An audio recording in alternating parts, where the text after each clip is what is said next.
हरे कृष्णा। श्रील प्रभुपाद की जय। तो चैतन्य चरितामृत के आदि लीला के 5वें अध्याय में हम हैं। 12 श्लोक हो गया है। 13वें श्लोक से अभी मैं आपको बताने वाली हूँ। 13वें श्लोक में कृष्णदास कविराज गोस्वामी कह रहे हैं कि मैं नित्यानंद प्रभु के चरण कमलों की वंदना करता हूँ, जो वैकुंठ धाम में निवास करते हैं और जो चतुर्व्यूह है वासुदेव, संकर्षण, प्रद्युम्न और अनिरुद्ध, उसमें से वो संकर्षण है। ठीक है। भौतिक प्रकृति के पार परव्योम अर्थात आध्यात्मिक आकाश नामक धाम है। यह साक्षात कृष्ण की ही तरह समस्त दिव्य गुणों यथा 6 ऐश्वर्यों से युक्त है। तो हम जो भी ग्रंथ अभी ले रहे हैं, सब में एक ही कथा चल रही है।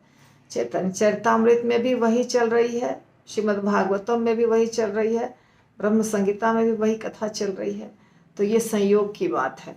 यहाँ पर भी वही चल रहा है कि ये भौतिक जगत है और भौतिक जगत के पार जब हम बाहर निकलते हैं तो परव्योम अर्थात आध्यात्मिक जगत होता है। आध्यात्मिक जगत भी 6 ऐश्वर्यों से युक्त है, जैसे भगवान 6 ऐश्वर्यों से युक्त है। वह वैकुंठ धाम सर्वव्यापी अनंत एवं परम है। वह भगवान कृष्ण तथा उनके अवतारों का आवास है। तो वैकुंठ धाम अनंत होते हैं, एक नहीं होते हैं, और भगवान कृष्ण से सारे अवतार निकलते हैं। भगवान कृष्ण अवतारी हैं। चैतन्य महाप्रभु अवतारी हैं, अवतार नहीं है। अवतार उन्हें कहते हैं जो अवतारी से एक्सपैंड होते हैं, विस्तारित होते हैं। जैसे भगवान कृष्ण अवतारी हुए और उनसे बहुत सारे अवतार निकलते हैं। तो जिनसे अवतार निकलते हैं उन्हें अवतारी कहते हैं, और जो अवतार निकले हैं वो अवतार हो गए। ठीक है। तो भगवान कृष्ण क्या है? अवतारी। चैतन्य महाप्रभु भी अवतारी। तो सबका आवास है वैकुंठ धाम में, सारे अवतारों का आवास है। कई बार प्रश्न पूछते हैं भक्तगण कि सब लोग गोलोक धाम ही क्यों नहीं जाएंगे, या और आइडिया नहीं है कि और कौन कौन से धाम है। तो देखिए, गोलोक धाम तो वो धाम है जहाँ कृष्ण विराजमान रहते हैं, जहाँ भगवान कृष्ण हैं, और उनके ही गोलोक धाम में उनके ही अलग अलग लीलाओं का अलग अलग स्थान है। मथुरा अलग है, गोकुल अलग है। तो जैसे यहाँ पे आप देखते हैं ना, ब्रज मंडल 84 कोष में अलग अलग चीजें हैं, मथुरा, गोकुल, वृंदावन, वैसे ही गोलोक धाम में भी है, सब अलग अलग। देखिए, एक बात आपको बता रही हूं मैं, सिस्टम सब जगह है। इस भौतिक दुनिया में भी सिस्टम है, इसी तरह आध्यात्मिक दुनिया में भी सिस्टम है। अनसिस्टमैटिकली कहीं पे काम नहीं होता है, वो यहाँ के लोग करते हैं। जो यहाँ पर भी जो सीखे हुए हैं और जो फॉलो करते हैं वो तो हैं, पर कुछ लोग हैं जिनको सिस्टम फॉलो करना पसंद नहीं है। पर भगवान के यहाँ सिस्टम है, बहुत अच्छे तरीके से सिस्टम है। तो आध्यात्मिक जगत में भगवान का जो धाम है, आप देखिए, ऐसा नहीं है कि सारे जगह धाम हो गए, बहुत सारे वैकुंठ धाम, और जिसमें जिसको मन है रह रहा है, ऐसा नहीं होता है। एक वैकुंठ धाम मान लीजिए है जो नरसिंह भगवान का है, तो उसमें नरसिंह भगवान रहेंगे और उनके भक्त रहेंगे। एक वैकुंठ धाम मान लीजिए रामचंद्र जी का है, तो उसमें रामचंद्र जी रहेंगे और उनके सारे भक्त रहेंगे। तो इसी प्रकार सारे भगवान के अवतारों के अलग अलग धाम होते हैं और उसमें वो भक्त रहते हैं। और जो गोलोक धाम है जहाँ कृष्ण भगवान रहते हैं, वहाँ भी अलग अलग सेक्शन है। मथुरा मंडल में अलग प्रकार के भक्त रहते हैं, नवद्वीप धाम में अलग प्रकार के भक्त रहते हैं, गोकुल में अलग प्रकार के भक्त रहते हैं। ऐसा नहीं है कि भक्त कभी मिलते नहीं है, लेकिन सबके रहने का स्थान अलग है, क्योंकि सबका भाव अलग है, मिक्स नहीं होते हैं। वो सब एक जगह नहीं रहते हैं कि ये जगह पे सब, ये जगह पे सब, ये जगह पे सब, ऐसा नहीं रहता है। और एक बात और बताती हूँ, कितना सिस्टम है भगवान के दुनिया में। देखिए, यदि भगवान, ये हमें सीखना चाहिए, यदि भगवान ब्रह्मा जी को ब्रह्मा जी को उत्पन्न किए हैं कि आप सृष्टि कीजिए, तो ब्रह्मा जी सृष्टि करते हैं। ऐसा नहीं होता है कि ब्रह्मा जी को बोलते हैं भगवान तुम कभी सृष्टि कर लेना, कभी विनाश कर लेना, कभी पालन कर लेना, ऐसा बोलते हैं क्या? नहीं बोलते हैं। ब्रह्मा जी को भगवान ने प्रकट किया है सृष्टि करने के लिए, तो ब्रह्मा जी सिर्फ सृष्टि करते हैं। इसी तरह शिव जी को भगवान ने प्रकट किया है विनाश करने के लिए, तो शिव जी सिर्फ विनाश करते हैं। विष्णु भगवान को प्रकट किया है पालन करने के लिए, तो विष्णु जी सिर्फ पालन करते हैं। तो जिसका जो कार्य है वही करता है। तो जब भगवान, जिनके पास इतनी शक्ति है और भगवान के सारे अवतारों के पास इतनी ज़्यादा शक्ति है, फिर भी वो नियम का पालन करते हैं। उनको जो सेवा मिली है वही सेवा करते हैं। ऐसा नहीं होता है कि सृष्टि का कार्य है तीनों मिलके करेंगे, पालन का कार्य तीनों मिलके करेंगे, विनाश का कार्य तीनों मिलके करेंगे, ऐसा नहीं होता है। तो जो भक्तगण सुन रहे हैं, देख रहे हैं मैनेजमेंट डिपार्टमेंट के, वो देख लीजिए कि मैनेजमेंट भगवान के धाम में भी सिस्टमैटिकली ही होता है, और आपको भी इसी तरह करना है। जब भगवान नहीं कर सकते हैं अनसिस्टमैटिकली, तो हम कैसे कर सकते हैं? एक भगवान कृष्ण है जो परम शक्तिमान है और सब कुछ करने के लायक है, बाकी सारे भी कर सकते हैं। ऐसा नहीं कि शिव जी को भगवान कह देंगे कि आप सृष्टि कीजिए, तो भगवान कहेंगे हम कैसे सृष्टि करेंगे, हमें तो आता नहीं है। ऐसा नहीं होता है, उनको आता है, पर फिर भी नियम का पालन करना होता है। तो जो कृष्ण के धाम में या कृष्ण के भक्त हैं, वो इतना ज़्यादा नियमों का पालन करते हैं, तो हम जो छोटे छोटे भक्त हैं, हम कैसे बिना नियम का पालन किए कार्य को ठीक तरीके से कर लेंगे? ये तो संभव नहीं है। हमें तो और ज़्यादा नियमों का पालन करना होगा। तो आप देखिए, ये मैंने आपको जानबूझ के बताया, क्योंकि हमारे भक्त गण जो होते हैं वो सोचते हैं कि नहीं नहीं, हमें कुछ नियम नहीं, हम सब भगवान के भक्त हैं, हम सब प्रभुपाद के भक्त हैं, हम सब एक हैं। ऐसा नहीं है। एक बात और समझिए, जैसे प्रभुपाद के डिसाइपल्स हैं या प्रभुपाद के शिष्य हैं या प्रभुपाद के और आगे के शिष्य हैं, तो गोलोक धाम जाते समय भी ऐसा नहीं होगा कि आप जब गोलोक धाम पहुंचिएगा तो वहाँ वल्लभाचार्य के भक्त आपको अंदर ले लेंगे या आपको रामानंदी संप्रदाय के भक्त अंदर ले लेंगे। नहीं, वहाँ पे आपके संप्रदाय के भक्त ही आपको अंदर लेंगे, उनके संप्रदाय के भक्त ही उनको अंदर लेंगे। जितने संप्रदाय हैं उन सब के आचार्य होते हैं, और वो आचार्य ही उनको गोलोक धाम में या वैकुंठ धाम में प्रवेश दिलाते हैं। ये सिस्टम सब जगह है, तो ये सिस्टम यहाँ भी होना चाहिए, क्योंकि सिस्टम बहुत बहुत इम्पॉर्टेंट है और भगवान कृष्ण सिस्टमेटिकली काम करते हैं, और ये सिस्टम यहाँ तक हमारे तक आया है। तो यहाँ पर भी सिस्टम है और भगवत धाम में भी सिस्टम है। राधा रानी की बहुत सारी सखियां हैं, सारी सखियों का अपना अपना ग्रुप है। जैसे ललिता सखी हुई, तो ललिता सखी के पास बहुत सारी सखियां हैं, गोपियां हैं, उनका एक अलग ग्रुप है, उसको यूथ कहते हैं। ललिता सखी का यूथ अलग, विशाखा सखी का अलग, रंगदेवी का अलग, सुदेवी का अलग, और अपने ग्रुप में ही सब अपने अपने ग्रुप में सारी गोपियां रहती हैं। तो ये जो ग्रुप सिस्टम है ना, ये भगवत धाम में भी है, ये सिर्फ यहाँ नहीं है। तो भगवत धाम में ग्रुप सिस्टम है तो यहाँ तो होना ही है, होगा ही। बिना ग्रुप के कुछ नहीं होता है। तो इसलिए ग्रुप खराब चीज़ नहीं है। हमें अपने ग्रुप में रहना है और अपने गुरु या अपने परंपरा के बारे में ही हमें प्रचार करना है। पूरी शक्ति हमें अपने ही जगह लगानी है। सब अपने अपने जगह लगा रहे हैं, तो सारे भक्तगण अपने अपने गुरु शिष्य परंपरा के पास अपनी पूरी एनर्जी लगा करके उसको बढ़ा रहे हैं आगे, और हमें भी अपने गुरु शिष्य परंपरा में ही पूरी एनर्जी लगा के उसको आगे बढ़ाना है, क्योंकि ये भगवान कृष्ण का ही बनाया हुआ है। उन्होंने ही गुरु बनाए हैं, उन्होंने ही गुरु शिष्य परंपरा बनाया है, और इसी गुरु शिष्य परंपरा से हम भगवत धाम तक पहुंचेंगे, और वहाँ पे भी हमारे गुरु वहाँ खड़े रहेंगे हमको अंदर ले जाने के लिए। दूसरे गुरु हमको अंदर नहीं लेके जाएंगे, ध्यान रखिए इस बात का।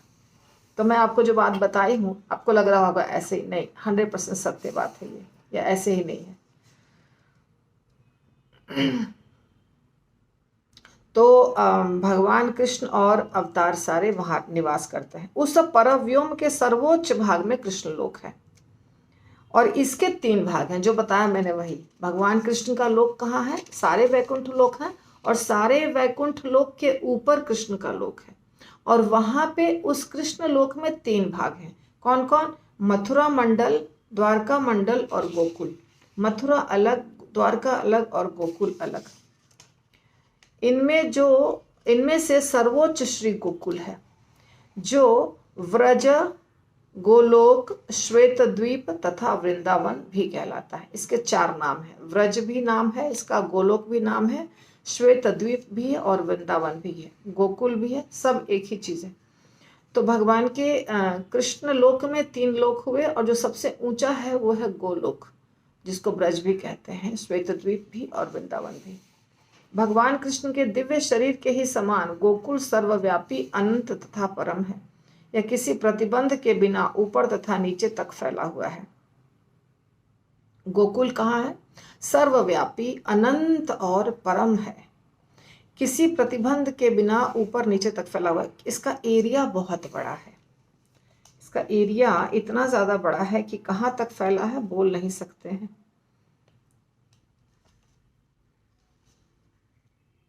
अब इसके अंदर बहुत सुंदर वर्णन है जो मुझे आपको बताने का मन है। श्री चैतन्य महाप्रभु की परंपरा के महान विद्वान तथा दार्शनिक जीव गोस्वामी ने अपने ग्रंथ कृष्ण संदर्भ में कृष्ण धाम की व्याख्या दी है। बहुत अच्छा। भगवत गीता में भगवान मेरा धाम कहते हैं ना, तद्भासयते सूर्यो न शशांको न पावकः यद गत्वा न निवर्तन्ते तद धाम परमम मम। भगवान कृष्ण बताते हैं भगवत गीता में, मेरा धाम है जहाँ पे सूर्य, चंद्रमा इनकी ज़रूरत नहीं पड़ती है, वो स्वयं प्रकाशित रहता है। और जीव गोस्वामी जिनका ऑडियो में मैं सीरीज चला रही हूँ, तो वहाँ भी यही चर्चा चल रही है। उन्होंने जो पुस्तकें लिखी है तो उसमें कृष्ण संदर्भ नामक एक पुस्तक है, उसमें जीव गोस्वामी ने वर्णन किया है भगवान के धाम का। तो यहाँ स्कंद पुराण का एक श्लोक है, या यथा भुवि वर्तन्ते पुर्यो भगवतः प्रिया तस्तथा सन्ति वैकुंठे लीलार्थमाद्रता। भौतिक जगत में भगवान के धाम यथा द्वारका, मथुरा तथा गोकुल भगवत धाम, वैकुंठ धाम के प्रतिरूप है। भौतिक जगत में जो धाम है द्वारका, मथुरा या गोकुल, ये जो भगवान के धाम में है उसका ही सेम है, प्रतिरूप है। और वैकुंठ धाम का असीम आध्यात्मिक आकाश परयोम भौतिक जगत से बहुत दूर ऊपर स्थित है। इसकी पुष्टि स्वयंभू तंत्र में शिव पार्वती के मध्य हुई व्याख्या में हुई है। शिव और पार्वती माता बात करते हैं। शिव और पार्वती माता बहुत अच्छी अच्छी बातें करते हैं भगवान के धाम के बारे में। जो शिव जी के बारे में पूरा ज्ञान रखता है उनको पता है कि शिव जी वास्तव में कृष्ण के भक्त हैं, राधा रानी के भक्त हैं, रामचंद्र जी के भक्त हैं। शिव जी बहुत महान हैं। उन्होंने कहा है, शिव जी और पार्वती माता, उन्होंने कहा है, नाना कल्प लता कीर्णम वैकुंठम व्यापकम स्मरेत अधः साम्यम गुणानाम च प्रकृति सर्व कारणम। मंत्र का जप करते समय सदैव आध्यात्मिक जगत वैकुंठ का स्मरण करना चाहिए जो अत्यंत विस्तीर्ण है और इच्छित फल देने वाले कल्प वृक्षों से युक्त है। इस वैकुंठ लोक के नीचे भौतिक शक्ति है जिससे भौतिक जगत उत्पन्न होता है। कृष्ण के लीला स्थान यथा द्वारका, मथुरा, वृंदावन कृष्ण लोक में स्वतंत्र रूप से नित्य स्थित हैं। वे कृष्ण के असली धाम हैं और वे निश्चित रूप से भौतिक जगत के ऊपर स्थित हैं। तो भौतिक जगत के बहुत ऊपर भगवान का धाम है, इसका वर्णन हो रहा है। वृंदावन या गोकुल नामक धाम गोलोक भी कहलाता है। ब्रह्म संहिता में वर्णन हुआ है कि भगवान के धाम का सर्वोच्च भाग गोकुल 1000 पंखुड़ियों वाले कमल पुष्प के समान है उस कमल जैसे लोक का बाह्य भाग चौकोर स्थान है और श्वेत द्वीप कहलाता है। इसका वर्णन मैंने आप लोगों को करके बताया है दूसरे गोलोक वाले सीरीज में। गोकुल के भीतरी भाग में श्री कृष्ण के रहने की विशद व्याख्या है, जहां वे नंद यशोदा जैसे नित्य संगियों के साथ रहते हैं। भगवान कृष्ण उस कमल के बीच में जो मध्य भाग होता है उसमें रहते हैं, और वहां यशोदा माता भी है, नंद बाबा भी है। यह दिव्य धाम मूल शेष या अनंत रूप बलदेव की शक्ति के कारण विद्यमान है। तंत्रों में भी इसकी पुष्टि हुई है, जिसमें बलदेव के अंश श्री अनंत देव के धाम को भगवत धाम कहा जाता है। वृंदावन धाम चौकोर श्वेत द्वीप का सबसे भीतरी भाग है और यह गोकुल वृंदावन की सीमा से बाहर विद्यमान है। तो गोकुल वृंदावन कैसे है, ये इसका वर्णन हो रहा है। जीव गोस्वामी के अनुसार वैकुंठ को ब्रह्मलोक भी कहते हैं। नारद पंचरात्र में विजय के रहस्य का वर्णन करते हुए कहा है, तत्सर्वोपरि गोलोके तत्र लोकोपरि स्वयं विहरेत परमानंदी गोविंदो अतुल नायक। गोपियों के प्रियतम गोकुल के प्रधान विग्रह गोविंद सदैव परव्योम के सर्वोच्च भाग गोलोक नामक स्थान में आनंद भोग करते हैं। तो गोलोक का वर्णन बहुत सारे ग्रंथों में हुआ है। जीव गोस्वामी द्वारा उद्धृत प्रामाणिक साक्ष्य के आधार पर हम निष्कर्ष निकाल सकते हैं कि कृष्ण लोक आध्यात्मिक आकाश में सर्वश्रेष्ठ लोक है, जो भौतिक जगत से बहुत दूर है। कृष्ण की नाना लीलाओं के लिए यहाँ 3 विभाग हैं। ये लीलाएं द्वारका, मथुरा, गोकुल इन 3 धामों में संपन्न होती है। जब कृष्ण इस ब्रह्मांड में अवतरित होते हैं तो इन तीनों स्थानों में लीला का आनंद लेते हैं।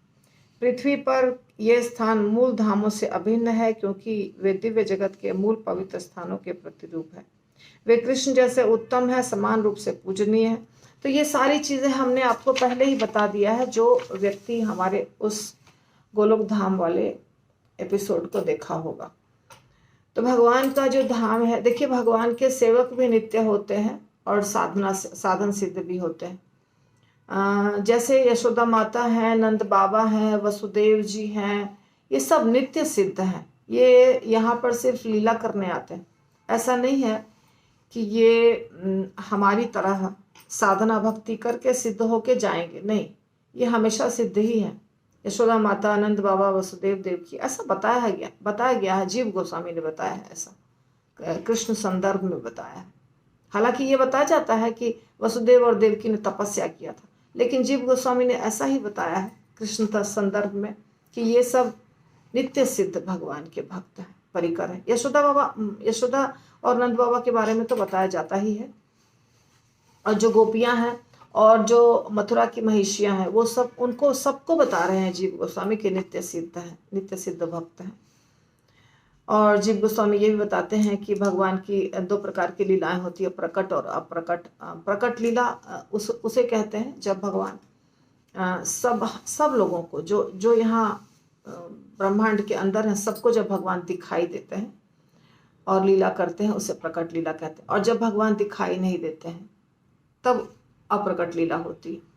तो इस ब्रह्मांड में जब भगवान हमें दिखाई देते हैं और प्रकट लीला करते हैं, तो उन्हें हमारी ही तरह, मतलब हम लोग जैसे कैसे माता के गर्भ से जन्म लेते हैं, वैसे भगवान भी जन्म लेते हैं। भगवान भी छोटे बच्चे होते हैं, थोड़े बड़े होते हैं, उसके बाद जैसे सारे लोग बड़े होते हैं, वैसे भगवान भी धीरे धीरे बड़े होते हैं और लीला करते रहते हैं।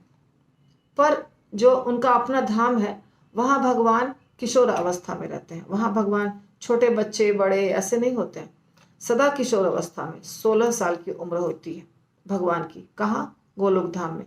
कौन सा गोलोक धाम? जो आध्यात्मिक जगत में है, ऐसा जीव गोस्वामी बता रहे हैं। जीव गोस्वामी के सीरीज में मैं आपको फिर से ये बताऊंगी। तो ये सारी चीजें रिपीट हो रही हैं। यहाँ पे भगवान के धाम का वर्णन हो गया चैतन्य चरितामृत में। करीब करीब ये वर्णन हमने आपको बता दिया है। तो वह धाम भगवान कृष्ण की इच्छा से भौतिक जगत के भीतर प्रकट होता है। यह मूल गोकुल से अभिन्न है। ये 2 भिन्न भिन्न शरीर नहीं है। जो धाम आध्यात्मिक जगत में है वही धाम इस जगत में भी है, दोनों में कोई अंतर नहीं है। वहां की भूमि चिंतामणि की बनी है और वनों में कल्प वृक्षों की भरमार है। भौतिक आंखें इसे सामान्य स्थान के रूप में देखती हैं, किंतु ईश्वर प्रेम रूपी आंखों से मनुष्य इसकी असली पहचान उस स्थान के रूप में कर सकता है जहां भगवान कृष्ण ग्वाल बालों और गोपियों के साथ अपनी लीलाएं करते हैं।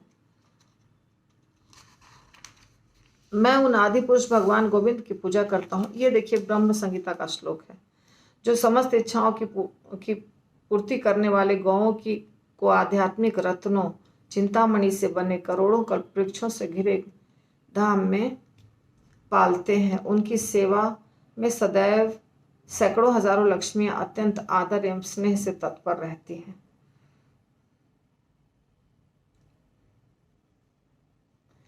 तो जो वर्णन ब्रह्म संहिता में हुआ है वही वर्णन यहाँ बताया है, वही श्लोक भी बता दिए हैं। चिंतामणि प्रकट सद्मसु, ये चैतन्य चरितामृत में लिखा हुआ है श्लोक। तो मैं अगर आपको इसका वर्णन बताऊंगी तो सेम हो जाएगा। बहुत बड़ा वर्णन है।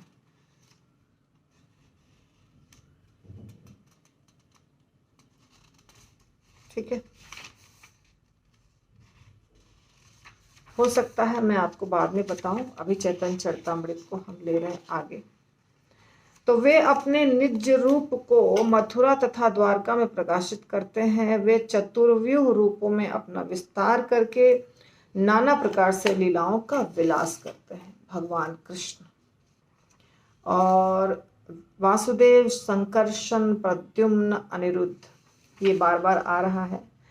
ये चार मूल चतुर्व्यूह रूप हैं जिनसे अन्य सारे चतुर्व्यूह रूप प्रकाशित होते हैं। वे सभी शुद्ध रूप से दिव्य हैं।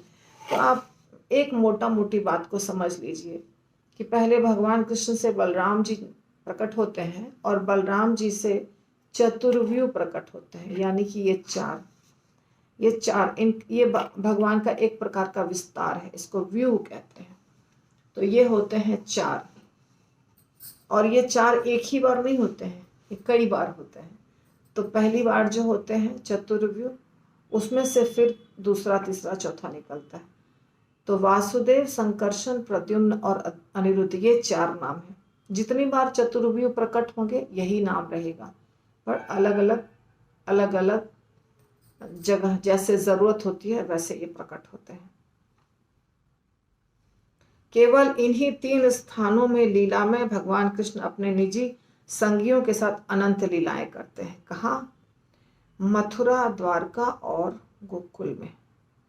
परव्योम के वैकुंठ लोकों में भगवान नारायण के रूप में प्रकट होते हैं और नाना प्रकार से लीलाएं करती हैं। तो एक हो गया गोलोक, एक हो गया वैकुंठ। वैकुंठ बहुत सारे, गोलोक धाम सिंगल एक। कृष्ण के निज रूप में, जो कृष्ण का निज रूप है, उसमें सिर्फ 2 भुजाएं होती हैं भगवान की, किंतु नारायण के रूप में 4 भुजाएं होती हैं। भगवान नारायण शंख, चक्र, गदा और पद्म धारण करते हैं और परम ऐश्वर्यमय है। श्री, भू और नीला नामक शक्तियां उनके चरण कमलों की सेवा करती हैं। ये हैं नारायण के।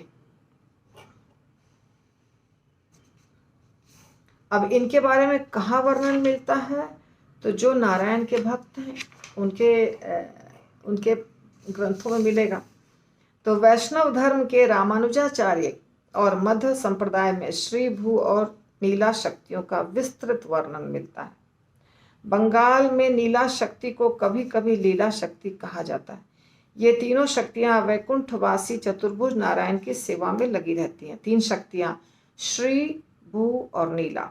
श्री संप्रदाय के प्रपन्नामृत ग्रंथ में तीनों आलवरों की कथा है, जिसमें बताया गया है कि भूत योगी, सर योगी, भ्रांत योगी, इन 3 आलवरों ने किस तरह से गेहाली नामक गांव में चतुर्भुज नारायण का दर्शन किया था।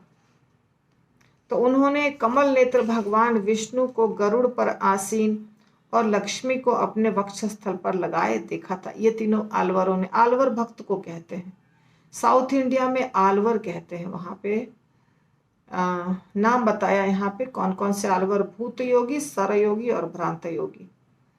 वे बिजली की चमक से युक्त नीले बादल के समान थे जब दर्शन किया था तब। यहाँ पे बहुत सुंदर श्लोक है लेकिन नहीं पढ़ रही हूँ। तार्क्ष्यधिरूढ़ं तडिदाम्बुदाभं लक्ष्मीधरं वक्षसि पंकजाक्षं हस्तद्वये शोभितशङ्खचक्रं विष्णुं ददृशुर्भ गवन्तमाद्यम् आजानुबाहुं कमनीयगात्रं पार्श्वद्वये शोभितभूमिनीलं पीताम्बरं भूषणभूषितांगं चतुर्भुजं चंदन रूषितांगम। ये नारायण भगवान का वर्णन है। जब दर्शन हुआ था तो ऐसे दिख रहे थे नारायण भगवान। बिजली की चमक से युक्त नीले बादल के समान थे। 4 भुजाएं थीं, उनमें शंख चक्र गदा धारण पद्म धारण किए हुए थे। उनकी भुजाएं घुटने तक लंबी थीं। सुंदर अंग चंदन से लेपित और चमकते आभूषणों से आभूषित थे। पीताम्बर धारण किए थे। उनके दोनों ओर भूमि और नीला नामक उनकी शक्तियां खड़ी थीं। उनकी शक्तियां भगवान के बगल में खड़ी थीं।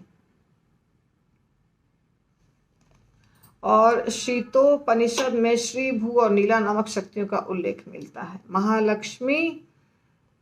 महालक्ष्मीर्देवेशस्य भिन्न भिन्न रूपा चेतना चेतनात्मिका सा देवी त्रिविधा भवति। शक्त्यात्मना इच्छा शक्ति क्रिया शक्ति साक्षात शक्ति रीति इच्छा शक्ति त्रिविधि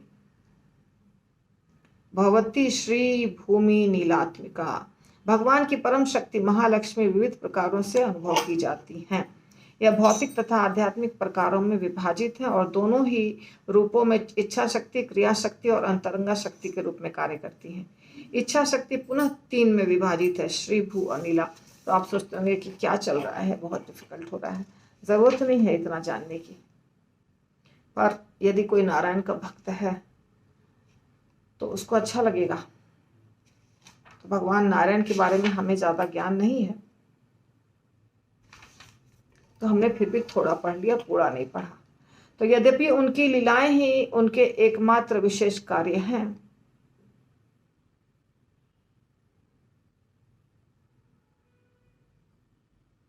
अच्छा यहाँ एक और बात बताया है प्रभुपाद ने कि श्री वह शक्ति है जो ब्रह्मांड का पालन करती है, भू ब्रह्मांड का सृजन करती है, सर्जक शक्ति है, और नीला या दुर्गा सृष्टि का संहार करने वाली शक्ति है। तो जैसे ब्रह्मा विष्णु महेश होते हैं ना, 3 शक्तियां, एक पालन, एक सृजन और एक संहार, वैसे ही ये तीनों भी है। श्री पालन, भू सृजन और नीला संहार। यद्यपि एक और बात है, ये सारी शक्तियां जीवों पर लागू होती हैं और ये मिल करके जीव माया कहलाती है। माया शक्ति देखिए, माया शक्ति देखिए, पढ़ने से फायदा हो गया ना। हालांकि डिफिकल्ट है, पर जीव माया शक्ति कहलाती है ये तीनों, और तीनों मिल करके हमारे ऊपर कार्य करती है। श्री, भू और नीला, ये तीनों शक्तियां मिलकर हमारे ऊपर कार्य करती हैं। यद्यपि उनकी लीलाएं ही उनके एकमात्र विशेष कार्य हैं, किंतु वे अपनी अहेतुकी कृपा से पतित आत्माओं के लिए एक कार्य करते हैं। वे पतित आत्माओं को 4 प्रकार की मुक्ति प्रदान करके उनका उद्धार करते हैं। सालोक्य, सामीप्य और साष्टी तथा सारूप्य, ये 4 प्रकार की। मुक्त आत्माएं 2 प्रकार की होती हैं। एक वो जो भगवान की कृपा से मुक्त हुई रहती हैं, और दूसरी वे जो प्रयास से मुक्त होती हैं। जो व्यक्ति अपने प्रयासों से मुक्त होता है वह निर्विशेषवादी कहलाता है और उसका तादात्म्य ब्रह्म ज्योति में होता है। किंतु वे भगवत भक्त जो भक्ति के द्वारा मुक्ति लाभ करते हैं, वे 4 प्रकार की मुक्ति प्राप्त करते हैं। जो अपने आप करते हैं वो निर्विशेषवादी कहते हैं, उन्हें निर्विशेषवादी कहते हैं। प्रभुपाद ने के बारे में है निर्विशेष शून्यवादी पाश्चात्य देश अत्तारी ने। तो निर्विशेषवादी जो सायुज्य मुक्ति प्राप्त करते हैं, और बाकी जो 4 मुक्तियां हुई, सालोक्य, सामीप्य, साष्टी और सारूप्य ये भगवान की कृपा से भक्तों को मिलता है।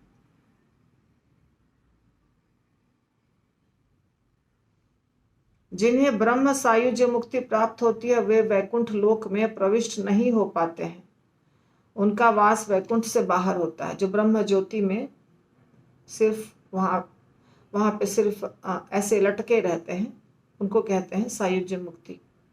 जो किसी वैकुंठ धाम में प्रवेश नहीं पाते हैं, बाहर ही रहते हैं। वैकुंठ के बाहर एक प्रकाश होता है, दीप्ति युक्त तेज का वायुमंडल है जो भगवान कृष्ण के शरीर की परम चमकीली किरणों से बना हुआ है। यह भाग सिद्ध लोक कहलाता है और भौतिक प्रकृति के परे होता है, आध्यात्मिक होता है। किंतु इसमें आध्यात्मिक वैचित्र्य नहीं है। तो भगवान कृष्ण के शरीर से जैसे मान लीजिए ये भगवान कृष्ण का शरीर है, ठीक है, मान लीजिए। तो इसके इधर इधर इधर इधर इधर 10 दिशाओं में प्रकाश है, ठीक है। ये जो प्रकाश है तो ये भगवान तो धाम के अंदर रहते हैं, पर प्रकाश तो बहुत दूर तक जाता है धाम के बाहर।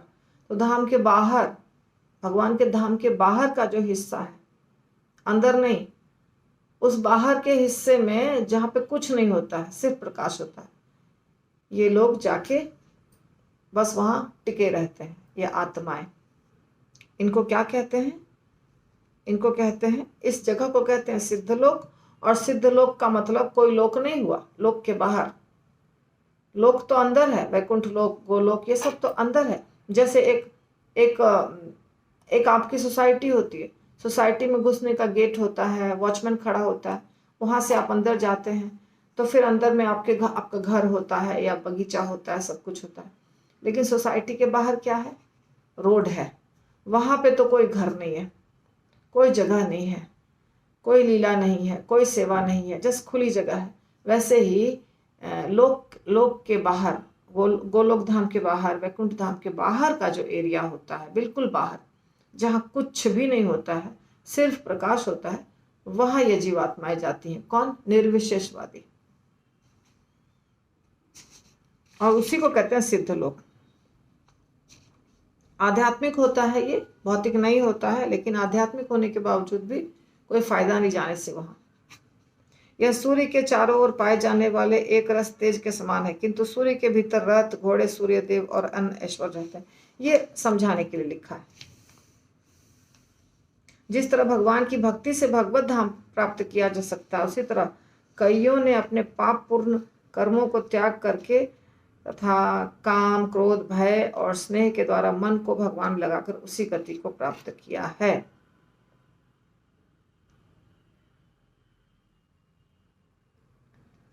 ठीक है, अभी हम यहीं तक रोक देंगे आपको, ये नेक्स्ट क्लास में होगा। अभी हमने आपको यहीं तक समझाया कि भगवान के धाम के बाहर एक जगह होती है जहाँ पर वो जाते हैं निर्विशेषवादी। और भगवान के धाम में कौन जाते हैं? जो भक्त होते हैं वो। तो आज के कथा में आपको गोलोक धाम का भी वर्णन मिल गया। ये चैतन्य चरितामृत है, लेकिन देखिए चैतन्य चरितामृत में भी वो वर्णन है। ब्रह्म संगीता, जीव गोस्वामी, ये सारा वर्णन चैतन्य चरितामृत में कृष्णदास कविराज गोस्वामी ने किया हुआ। और यही चीजें हम दूसरे कथाओं में भी कर रहे हैं। तो आपको लग रहा होगा सारा कथा सेम चल रहा है, पर मैं क्या करूं, यही चल ही रहा है। तो ठीक है, आप सब जगह और थोड़ा समझ में ज़्यादा आ जाएगा अगर सब जगह एक ही कथा सुन रहे हैं। तो कोशिश करूंगी मैं, जब कथा आगे बढ़ेगी तो आपको इसमें बहुत अच्छी अच्छी कथाएं हैं, बाद में मिलेगा आपको। अभी शुरुआत में यही सब जगह शुरुआत में सृष्टि होती है। हरि बोल, श्रील प्रभुपाद की जय। यदि आपको थोड़ा भी फायदा हो रहा है, थोड़ा भी, एक सेंटेंस भी, एक वर्ड भी, तो आप इसको लाइक करिए प्लीज़। लाइक बिल्कुल नहीं करते हैं आप लोग, तो हमें पता नहीं चलता है आपको अच्छा लग रहा है कि नहीं लग रहा। अगर आप लाइक करेंगे तो हमें पता चलेगा कि आपको कुछ तो फायदा हो रहा है। हरि बोल।